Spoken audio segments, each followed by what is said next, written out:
শ্রমিকরা আলটিমেটাম দিতে চায়, যদি অন্যান্য শাখার শ্রমিকদেরকে হয়রানি করা হয়, মিথ্যা মামলা প্রত্যাহার না হয়, আগামী 20 এপ্রিল শ্রমমন্ত্রী স্বরাষ্ট্র মন্ত্রণালয় ঘেরাও করে স্মারকলিপি দেওয়া হবে।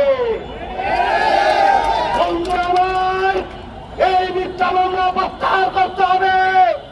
প্রত্যাহার না করলে পুলিশ মন্ত্রীকে ঘেরাও করা হবে, শ্রমমন্ত্রীকে ঘেরাও করা হবে। আর নেতার উপরে যারা আক্রমণ করেছে সেই সন্ত্রাসীদেরকে 72 ঘন্টার মধ্যে গ্রেফতার না করলে 15 এপ্রিল পরবর্তী সমাবেশ এই প্রেস ক্লাবের সামনে অনুষ্ঠিত হবে। সেটা শ্রমিকের অধিকার, সেই শ্রম আইন সরকার এসে বাস্তবায়ন করে না, গেজেট বাস্তবায়ন করে না। উপরন্ত সেই গেজেট শ্রম আইন বাস্তবায়ন করার জন্য যে নেতৃত্ব মন্ডলী ঢাকা সহ সারা দেশে সংগ্রামরত রয়েছে, সেই নেতৃত্বের নামে মিথ্যা মামলা দিয়ে শ্রমিক নেতৃত্বকে হয়রানি করছে।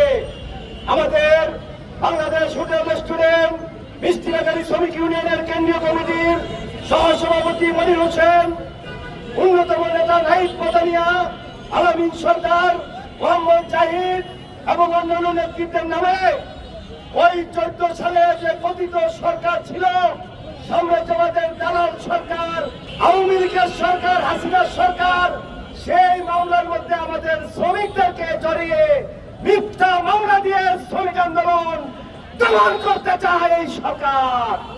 বন্ধুরা আমার, দমন পীড়ন শ্রমিকদের সামনে অতীত ছিল। গত 200 বছরের শ্রমিক আন্দোলনের ইতিহাস হচ্ছে দমন পীড়নকে উপেক্ষা করে অধিকার আদায়ের জন্য শ্রমিকরা 1886 সালে রক্ত দিয়েছে, জীবন দিয়েছে, অন্যায় প্রশাসনের নির্দেশে ফাঁসির কাস্টে ঝুলেছে। তার মধ্য দিয়ে বেদিবাসের অধিকার শ্রমিক শ্রেণী অর্জন করেছে। বন্ধুরা আমার, এই শাসক শ্রেণী সাম্রাজ্যবাদের দালালরা যুগে যুগে কালে কালে শ্রমিকদের দমন করে ক্ষমতায় থাকতে চায়। আজকেও তার ব্যত্যয় দেখছি না। তাই নেতৃত্ব নামে মিথ্যা মামলা, নেতৃত্বকে হ্যারাসমেন্ট, এই জাতীয় ঘটনার মধ্য দিয়ে মালিকের সম্পৃক্ততা, সরকারের ইন্ধন, নানা ঘটনার ইঙ্গিত পাচ্ছি। আমরা পরিষ্কার ভাবে আজকের এই সমাবেশ থেকে বলতে চাই, শ্রমিকরা তাৎক্ষণিক ভাবে ওই দোকান বন্ধ করে দিয়েছিল। শ্রমিকরা আলটিমেটাম দিতে চায়, যদি অন্যান্য শাখার শ্রমিকদেরকে হয়রানি করা হয়, মিথ্যা মামলা প্রত্যাহার না হয়, আগামী 20 এপ্রিল শ্রমমন্ত্রী স্বরাষ্ট্র মন্ত্রণালয় ঘেরাও করে স্মারকলিপি দেওয়া হবে। বন্ধুরা আমার, এই মিথ্যা মামলা প্রত্যাহার করতে হবে।